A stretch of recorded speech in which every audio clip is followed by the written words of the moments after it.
오늘 주께서 우리에게 주시는 말씀은 마태복음 8장 14절부터 17절까지의 말씀입니다. 신약 성경 11페이지에 있습니다. 마태복음 8장 14절부터의 말씀을 제가 읽겠습니다.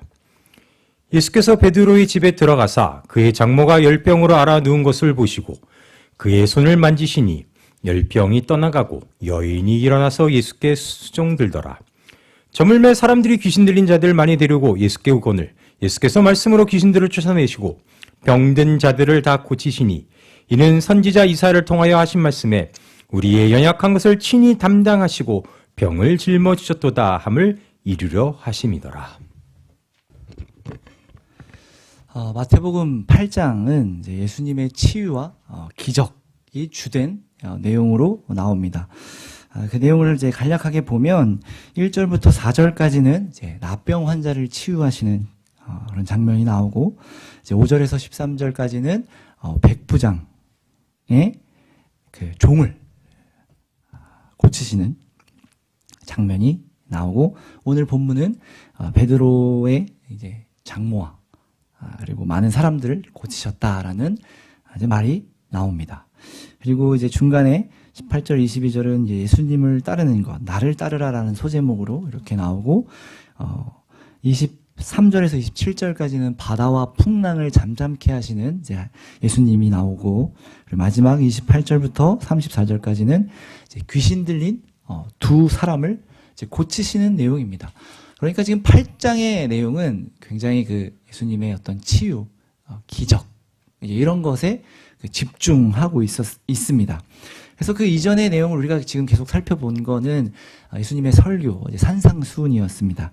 그래서 5장부터 7장은 예수님의 설교였는데, 처음에 이 설교는 예수님을 따르는 제자들에게 했던 설교였고, 이 설교는 그 하나님 나라의 복음에 관한 천국계의 기쁜 소식으로 이제 앞으로 예수님께서 세우실 그 하나님의 나라에 대한 설교였습니다. 그래서 7장 28절에서 29절을 이렇게 보면 무리들이 예수님의 가르침에 놀라며 그 가르치시는 것이 권위 있는 자와 같고 그들의 서기관들과 같지 아니함이라 라고 놀라죠. 그 얘기를 듣고 이 사람 무언가 잘은 모르겠는데 굉장히 권위가 있는 사람 같네 라고 반응을 했다라는 겁니다.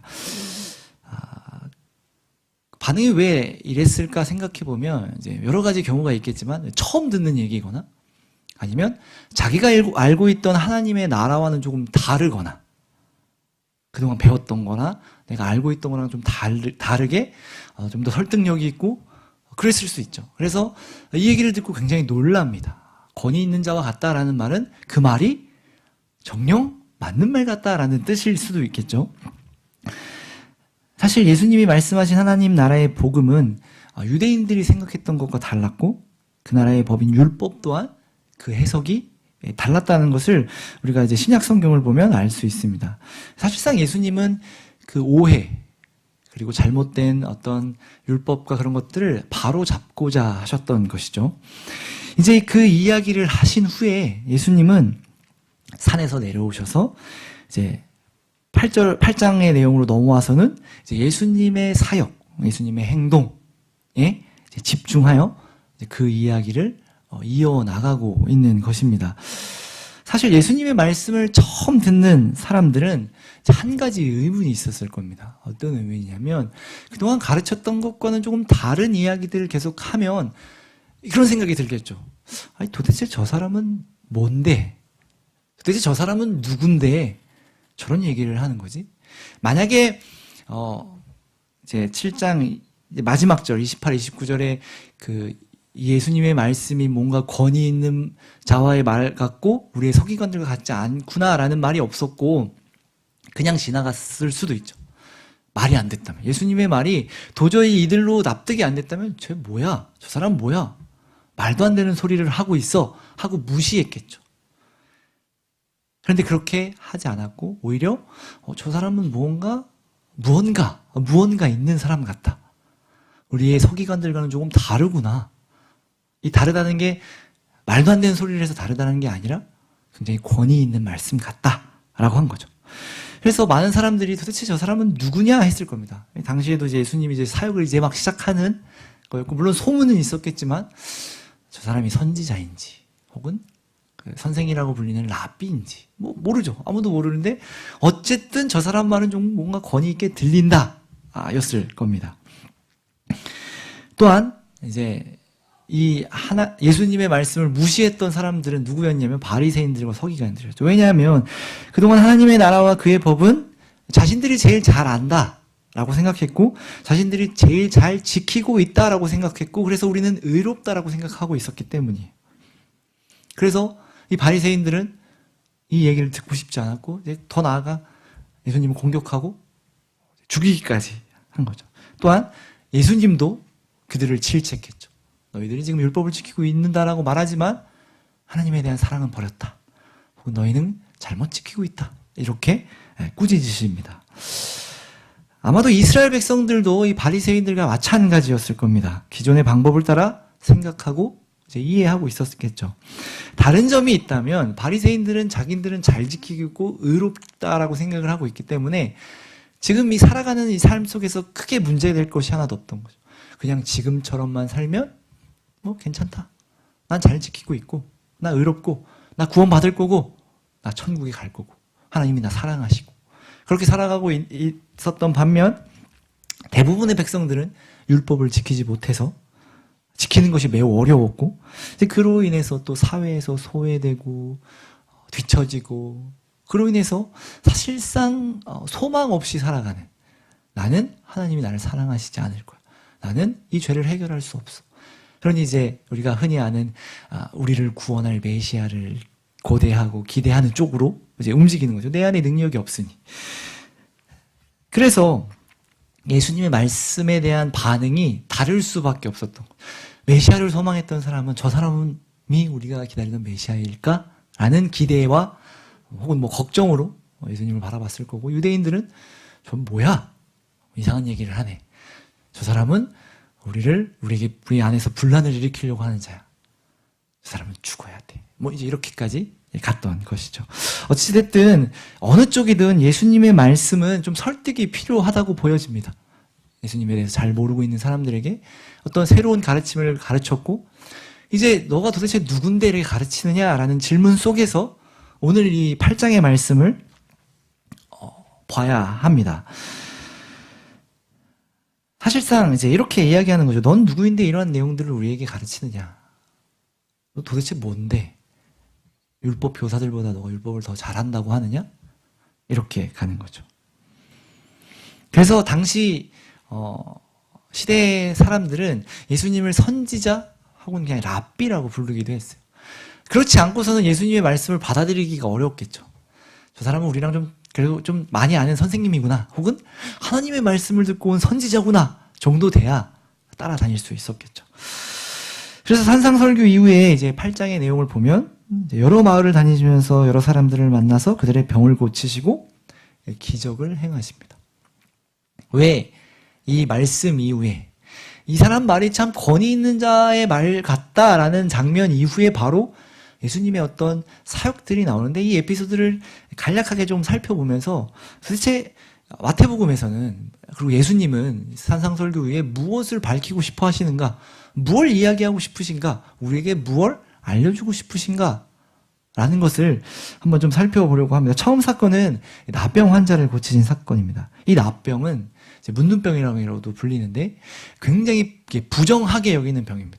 납병에 걸리면 사실 뭐 우리나라에서도 이렇게 어디 섬에 이렇게 격리돼서 살아가고 있고, 그래서 뭐 그곳에서 선교사님들이 가서 이제 그런 이야기들이 우리에게도 지금 들리기도 하고, 그런데 이스라엘 가운데서는요, 아예 이스라엘 가운데 있으면 안 되는 사람들이었던 거예요. 그래서 아예 쫓겨나서 따로 이렇게 돼 있고, 또 그 사람을 만지면 안 되고, 그 사람이 앉았던 자리에 앉아도 안 되고. 왜 안 되는 거냐면 당시에 그 율법으로 인해서 부정함은 부정함을 낳는 거예요.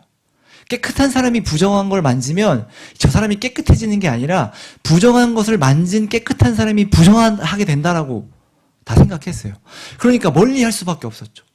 나는 깨끗하니까 저 사람은 부정하니까 만지면 안 되고.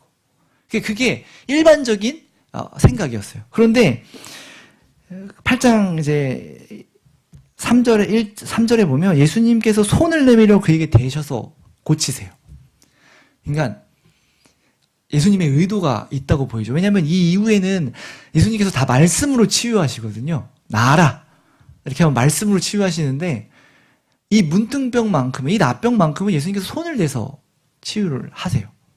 그런데 신기하게도 원래는 깨끗한 자가 부정한 것을 만지면 부정해져야 하는데 이 부정한 자가 깨끗게 되는 거예요. 단순히 병을 낫다 정도가 아니라 저 사람은 도대체 누군데 부정하게 되어야 하는 저 사람이 부정하게 되지 않고 오히려 부정했더니 나병 환자가 깨끗하게 되었는가라는 질문이 유대인들 가운데는 있을 수밖에 없는 거예요. 만지면 부정해져야 하는데 만졌더니 깨끗해지는 거예요. 그러니까 지금 일반적인 어떤 사람의 행보와는 좀 다르다라는 것을 알 수 있죠. 예수님께서 의도적으로 손을 대서 고치신 거예요. 사람들은 생각하겠죠. 저 사람은 뭐가 다른가? 저 사람 도대체 뭐지? 아니 어떻게 부정해져야 하는데 사람이 깨끗게 됐을까? 깨끗함이 전가된 거죠. 원래는 부정함이 전가되는 게 일반적인 건데 거꾸로 지금 돌아가고 있다는 것을 보여주는 거예요. 그리고 이 다음 내용은 이제 백부장의 하인을 고치시는 내용인데 여기도 이제 이전에 요 앞에 예수님께서 하신 말씀이 조금 이게 뒤의 내용을 더 풍성하게 만들어주는데 그게 뭐냐면 내가 원하노니 너는 깨끗함을 받으라. 사실 이렇게 안 만지고 내가 원하노니 너 깨끗함 받아라 이렇게 하실 수 있었는데 아까 말한 것처럼 만지심으로 깨끗게 하시고 또 이 말이 내가 원하노니 사람들이 이상하게 생각했을 거예요. 저 사람이 원하면 병이 낫는 건가? 이런 질문이 생기겠죠 당연히. 그리고 나서 그 이후에 이제 백부장의 하인을 고치시는 장면이 나오는데 여기서는 말씀으로 고치세요. 그런데 전체적인 내용을 보면 말씀으로 고쳤다라는 것에 강조점이 있지 않아요. 백부장과의 대화를 통해서 알 수 있는데 백부장이 이렇게 이야기를 합니다. 나도 내 아래 군사가 있어서 내가 가라고 하면 가고 오라고 하면 오는데 당신께서 말씀만 하시면 내 하인의 종이 날 것입니다 라고 이야기를 해요. 이게 무슨 말이죠? 나도 지금 인간들 사이, 사람들 사이에서 권위가 있어서 저 사람 보고 왔다 갔다 하라면 왔다 갔다 하는데 당신같이 권위 있으신 분이 굳이 오셔서 고칠 필요가 있으십니까? 말씀만 하면 낫게 하실 수 있지 않겠습니까? 라고 백부장이 고백하는 거예요. 그래서 예수님께서 놀라시죠. 이스라엘 가운데서도 이러한 믿음을 본 적이 없다라고 이야기를 하시죠. 물론 이 백부장은요, 예수님이 하나님의 아들이시오 하나님이시오 우리의 구원자라는 것은 아직 몰라요.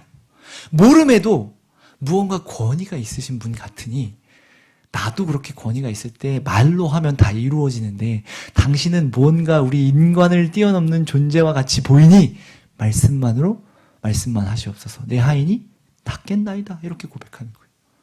참 신기하죠. 그러니까 지금 계속해서 예수님을 따라다니는 사람들, 물론 이제 복음서마다 이 순서가 좀 다를 수 있지만 마태는 의도적으로 이렇게 배치를 한 것으로 보이죠. 그래서 이 예수님을 따라다니는 사람들 그리고 이 마태복음을 읽는 사람들에게 계속해서 질문을 하고 있는 거예요. 예수님이 어떠한 분이신지를 계속해서 보여주려고 하는 거예요. 부정한 것을 만지셨는데 부정하여지지 않고 오히려 깨끗하여지고 말씀으로 낫게 하시는데 어쨌든 무언가 권위가 우리 인간을 뛰어넘는 어떤 권위가 있으신 분처럼 보이는 거죠. 좀 더 생각해 보게 되는 거예요. 그 다음 본문은 오늘 읽은 본문인데 베드로의 장모를 고치죠. 제가 장모라고 하니까 왜 이렇게 되게 어색해요. 저는 늘 장모님 이렇게 불러가지고 되게 버릇없어 보여가지고 어쨌든 베드로의 장모님을 고치시는 장면이 나오고 귀신 들린 자와 병든 자를 고치시는 장면이 나오는데 이를 두고 마태는 이사야의 말씀을 끌어와가지고 설명을 하는데 그게 이제 17절 말씀에 보면 우리의 연약한 것을 친히 담당하시고 병을 짊어지셨도다. 그래서 이 말씀이 이사야에 어디에 있지 하면 이제 성경 밑에 보이거든요. 이사야 53장 4절인데 제가 제가 참고 구절은 안 넣었으니까 제가 읽어드릴게요. 이사야 이제 53장 4절인데 여러분 아마 다 아는 말씀일 거예요. 그는 실로 우리의 질고를 지고 우리의 슬픔을 당하였거늘 우리는 생각하기를 그는 징벌을 받아 하나님께 맞으며 고난을 당한다 하였노라.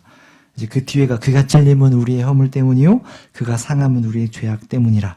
그가 징계를 받음으로 우리는 평화를 누리고 그가 채찍에 맞음으로 우리는 나음을 받았도다.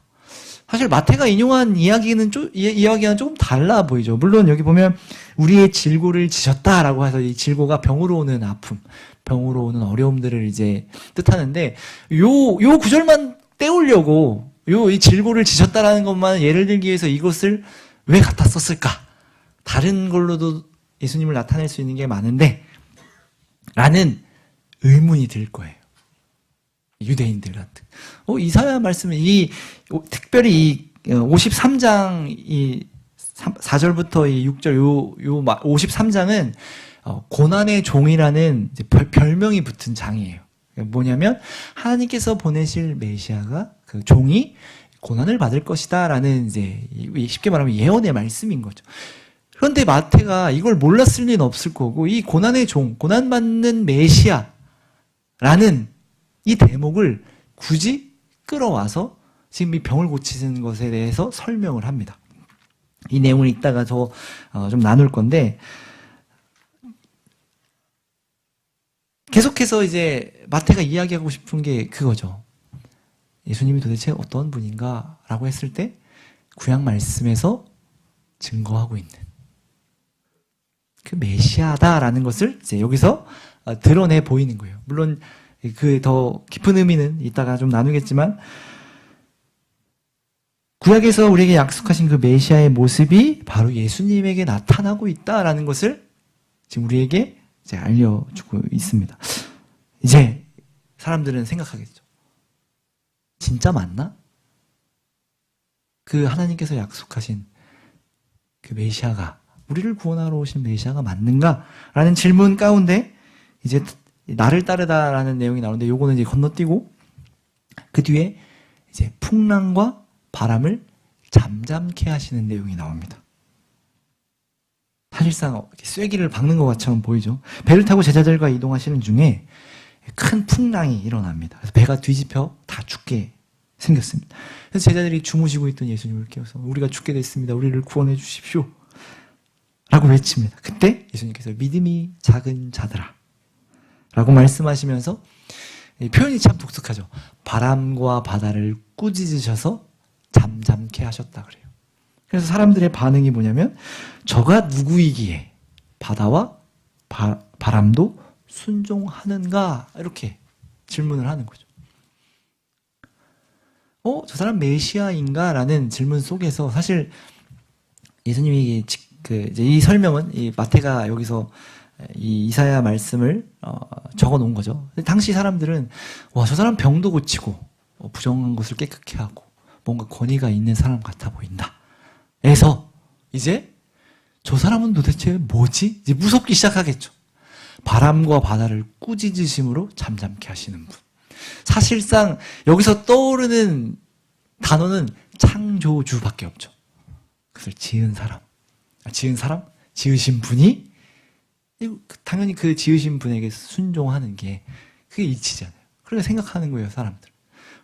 예수님이 과연 그분이신가? 계속해서 그 내용을 이어가면서 질문을 가지고 계속 보면서 이제 마지막 28절부터 보면 이제 귀신 들린 자를 고치시는 장면이 나옵니다. 여기서 이 귀신들이 이 내용의 쐐기를 사실상 박습니다. 이제 마무리를 하는 거죠. 절정의 순간 이제 8장에서 그 얘기가 나오는데 가다라 지방에 가셨는데 그곳에서 귀신 들린 자 둘을 만나십니다. 그래서 그들을 치유하셔서 귀신을 내쫓아서 그 돼지떼로 이렇게 귀신을 보내셔가지고 돼지떼가 막 그 강으로 들어간다. 이 주일학교 때 다 한 번씩 들어보셨던 내용이죠. 그 사건의 내용입니다. 그런데 거기서 충격적인 말을 합니다. 이 귀신들이. 어떻게 얘기하냐면 29절에 보면 이에 그들이, 여기 그들은 귀신 들린 자들입니다. 소리질러 이르되 하나님의 아들이여 이렇게 불러요. 우리가 당신과 무슨 상관이 있습니까? 있나이까. 때가 이르기 전에 우리를 괴롭게 하려고 여기 오셨나이까. 사실 이 구절만 가지고도 설교를 몇 편을 할 수는 있는데 여기서 그냥 넘어가고 재밌죠. 귀신 들린 자들이 예수님을 보고 하나님의 아들이요 이렇게 불러요. 그러니까 지금 예수님을 따라다니는 사람들은 이게 점점 이상하게 돌아가고 있다는 사실을 자꾸 깨닫게 되는 거예요. 그래, 예수님이 뭔가 새로운 가르침과 그때 당시에 랍비들도 많았고 그 랍비들 선생님들이에요. 그러니까 가르치는 선생님. 그 산하의 그 문화의 가르침을 받는 유대인들도 많았을 거예요. 각 문파 같은 게 있었을 거예요. 아마. 그러니까 이제 예수님도 그 한 종류의 어떤 선생님. 그래서 따르는 사람들이 많은 혹은 저 사람은 선지자다. 선지자를 따라다니며 내가 우리가 하나님의 말씀을 듣겠습니다. 이러고 따라다니고 있는데 이거는 사람 같지가 않은 거죠. 이상한 거예요. 도대체 예수님 누구신가? 누구신가? 누구신가? 하나님의 아들이요까지 오게 되는 거죠. 이 귀신들은 이제 예수님이 어떠한 분이신지를 정확히 명확하게 알고 있었던 거죠. 사실 그 누구도 그 당시의 사람들은 예수님을 하나님이라고 하나님의 아들이라고 생각할 수조차 없는 상황인 거죠. 사실 하나님의 이름을 부르는 것도 굉장히 두려워하는 유대인들이었고 예수님의 제목에 있어서 가장 큰 게 뭐였어요? 신성모독이었잖아요. 너가 하나님의 아들이라고 이렇게 따진다니까 유대인들은. 그런데 사람들은 엄두조차 아니 아예 생각조차 못하고 있는데 이 마태복음에서 예수님의 행동과 어떤 사역들과 어떤 이런 사건들을 통해서 예수님이 어떠한 분이신지를 밝히고 있는 거죠. 왜 예수님이 하나님 나라의 복음을 전했는지, 왜 그거를 우리에게 말씀하셨는지를 여기서 밝히고 있는 거죠. 하나님이시니까. 그 말씀을, 그 나라의 복음을, 그분으로 이제 시작된 그 나라의 복음을 우리에게 알려주고 계신 거죠. 그러니 이제 처음에 들었던 의문이 해결이 돼요. 도대체 저 사람은 누구길래 우리에게 저 하나님의 나라에 대한 말을 다른 사람들과 다른 이야기를 하는가? 라는 질문 가운데 저분이 하나님의 아들이시구나. 메시아시구나. 구원자시구나. 라는 것으로 이제 이해가 되는 거죠. 예수님이 전한 하나님의 복음은 그 천국 복음이 그분의 것이기에 지금 잘못된 그리고 오해된 그 진실을 바로잡고 이제 그들에게 희망과 소망이 되어 그 하나님의 나라를 세우고자 하시는 그 예수 그리스도의 행보가 여기서 보여지는 거예요. 단순히 치유하고 치료하고 말씀을 전하는 것이 아니라 예수님은 지금 계속 하나님 나라의 복음, 하나님 나라의 복음을 전하는 분이 어떠한 분이신지를 밝히고 계십니다. 여기서 끝이 아니죠. 아까 말씀한 그 고난의 종, 그 설명을 가져와 설명하며 이후에 있을 예수님의 끝이 혹은 그 예수님의 행보가 우리가 예상하는 그 구원자, 메시아와는 조금 다를 것이다라는 것을 이렇게 여지를 두죠. 고난과 어려움이 있을 거다. 고난을 당할 거다라는 것을 은연중에 이제 심어주고 있는 거예요. 이사야 말씀을 가지고 와서. 즉 예수님은 하나님의 아들이시며 우리를 구원할 구원자이시며 구약의 말씀대로 고난을 받고 핍박을 받고 징계를 받게 될 것이다라는 것을 처음에 이렇게 밝히고 있는 거예요. 사실 메시아 시편이 여러 군데가 있어요. 특별히 이사야 53장은 이제 고난받는 메시아를 그리고 있는 거기 때문에 굉장히 의도적으로 이것을 여기서 밝혔다라는 거죠. 참 아이러니하죠. 우리에게 기적과 권능과 치유를 행하시며 우리를 구원하시는 하나님, 예수님의 행보를 보면 그렇게 고백할 수밖에 없게 만드는데 예수님은 고난을 받을 거다. 더 나아가 예수님은 죽으실 거다. 라고 사실상 말도 안 되는 이야기를 하고 있는 거죠. 그러니까 이를 받아들이는 것은 매우 어려운 일입니다. 특별히 우리는 이미 다 알고 있기 때문에 예수님이 어떠한 분이신지를 다 알고 있기 때문에 받아들이기 쉬울 수 있겠지만 유대인들은 더 받아들이기가 어려웠어요. 여러분 다 이게 아시지만 유대인들은 지금 로마의 압제 속에서 자신들을 구원하여 그 다윗 왕국의 때보다 더 강대한 하나님의 나라를 꿈꾸고 있어요. 그래서 예수님을 바라보며 기대하는 것이 뭐냐면 지금 이 우리의 어떤 고난과 어려움, 더 나아가 지금을 핍박받고 있는 이 나라를 다시 세우실 다윗과 같은, 아니 다윗보다 위대한 왕. 그래서 지금 우리 주변에 있는 모든 나라를 다 없애버리고 하나님의 나라를 세워 그 하나님의 나라 가운데 우리가 행복하게 살아갈 것을 기대하고 있다는 거죠. 그래서 뒤에 보면 이제 나중에 에피소드들이 몇 개 나오면 여러분 생각나는 게 있을 거예요. 제자들도 싸우잖아요. 우편에 좀 앉게 해달라고. 하나님의 나라가 서지면 우리가 우편에 좀 앉게 해달라고. 그런 게 예수님을 바라보며 지금 기대하는 게 무엇인지를 알게 되는 거예요. 예수님이 어떠한 분이신지를 제대로 알지 못하면 우리는 예수님께 다른 무엇을 기대하게 된다는 거예요. 지금 유대인들이 계속 그러고 있는 거예요. 나중에 나오는 얘기지만 예수님이 예루살렘에 입성하셨을 때 호산나 다윗의 자손이여라고 하면서 그 구원할 메시아를 환영했지만 결국 그들이 예수님을 못 박죠. 로마의 어떤 제국에 굴복한 메시아? 아니, 저 사람 메시아 아니야. 굉장한 배신감이 있었을 거예요. 십자가에 매달아 죽이자. 차라리 바라바를 놔주라. 그 배신감. 눈이 돌아간 거죠, 사실. 그러니까 우리도 돌아봐야 하는 거죠. 여러분, 예수님께 무엇을 기대하고 계십니까? 사실 이 기적과 치유와 어떤 그 초자연적인 어떤 기적들을 행하시는 예수님을 보면 사실 우리가 기대하는 게 뭐예요? 그런 초자연적인 어떤 일들을 통해 내 인생이 좀 나아지기를, 내 삶이 조금 나아지기를 기대하죠. 예수님이 그렇게 하실 수 있는 분이니까. 그런데 예수님의 방법은 다르다라고 성경은 이야기합니다. 힘과 권세와 능력이 있으시지만 고난의 길을 가신다. 하나님은 능력으로 우리를 충분히, 아니 100% 우리를 구원하실 수 있지만 하나님의 방법은 그걸로 하지 않는다. 사실 예수님을 통해서 우리에게 보여주고 계시는 거예요. 우리 아까 기도한 형제님이 하나님께서 우리에게 어떻게 행하시는지를 알게 해달라고 우리가 기도했는데 성경은 매우 명확하게 이야기하고 있어요. 하나님께서 우리에게 어떻게 하셨는지.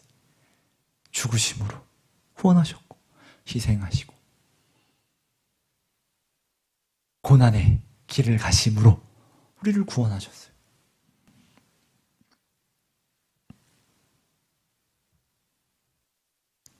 아까 우리 이사야에서 읽은 것처럼 예수님은 힘과 권세와 능력이 있으신 하나님이시지만 우리의 질고를 지고 우리 때문에 고난과 수치를 당하심으로 구원을 이루신다. 이렇게 지금 성경은 우리에게 이야기하고 있습니다. 그래서 이제 이 8장 중간에 나를 따르라라는 본문 이제 18절에서 22절까지 말씀이 나오는데, 그래서 이제 예수님을 따른다는 것은 무엇인가? 라는 것일 건데, 이제 이 구절에서 아주 조금 이야기합니다. 이제 에피소드가 하나 있는데, 예수님께서 무리가 많은 것을 보시고 이제 바다 건너편으로 건너가시려고 하는데, 한 서기관이 예수님께 선생님이요, 어디로 가시든지 저는 따르겠습니다. 이렇게 이야기를 합니다. 그런데 예수님의 반응은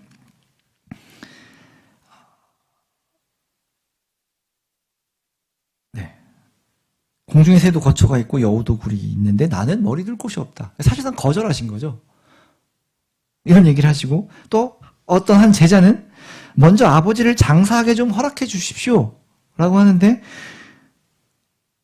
예수님께서는 죽은 자들이 그들의 죽은 자들을 장사하게 하고 너는 나를 따르라 이렇게 이야기를 해요.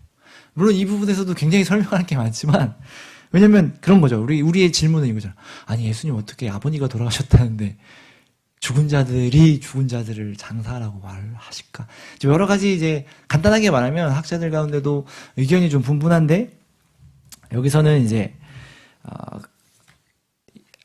노쇠한 부모님의 생애를 돌보는 것 정도로 이해하시면 좋을 것 같아요. 그러니까 이제 남은 여생을 잘 정리하고 예수님을 따르겠습니다 이렇게 사실상 이야기한 건데, 아니, 너는 지금 나를 따라야 돼. 이렇게 말씀하신 거나 마찬가지라는 거예요. 그런데 서기관에게는 나는 머리 둘 곳이 없다라고 말하는 이유가 무엇일까? 우리가 한번 예상해 보면 지금 서기관은 예수님께 예수님이 원하는 것을 기대하고 있지 않은 거예요. 아까 우리가 나눴던 거죠. 어떤 권력, 부, 기적, 그런 것을 기대하니 내가 어디든 따르겠습니다 라고 하니 예수님이 나는 머리 둘 곳이 없다. 너가 원하는 거 나에게 없다. 이렇게 이야기하시는 거예요. 제자에게는 너는 지금 나를 따라라. 너가 원하는 것이 다 내 안에 있으니 따라라. 사실 이렇게 이야기하는 거죠. 부모를 돌보는 임무는 유대의 사회에서 굉장히 뭐랄까요? 우선시되는 의무 중에 하나예요. 굉장히 우선시. 십계명에도 나오잖아요. 부모를 공경하라는 말씀. 그런데 쉽게 말하면 가장 율법에서 우선시되는 일조차도 버려두고 예수님을 따를 만한 가치라고 표현하고는 좀 웃기지만 가치가 있다. 너가 모든 것을 버려두고 예수님을 따를 만큼 그 안에 예수님께서 가지고 계신 것이 풍부하다, 풍성하다 이렇게 이야기하고 있는 거예요. 재밌죠? 어떤 사람에게는 예수님에게 기대할 것, 얻을 것이 하나도 없다. 와 어떤 사람에게는 모든 것을 제쳐두고라도 가야만 하는 이유가 예수님께 있는 거죠. 여러분은 어떠십니까? 여러분의 모든 것 다 내려놓고 예수님을 따라갈 이유가 있으십니까? 여러분이 예수님을 믿는데, 예수님을 믿을 때 모든 것을 다 버려두고 예수님을 따를 만한 이유가 여러분에게 있으십니까? 여러분은 어떤 이유로 예수님을 따라하고 계십니까? 아니면 아직 모든 것을 버려두고 따르지 않기 때문에 뭐 적당히 예수님 따라갈 수 있어요? 이렇게 이야기하고 있을까요?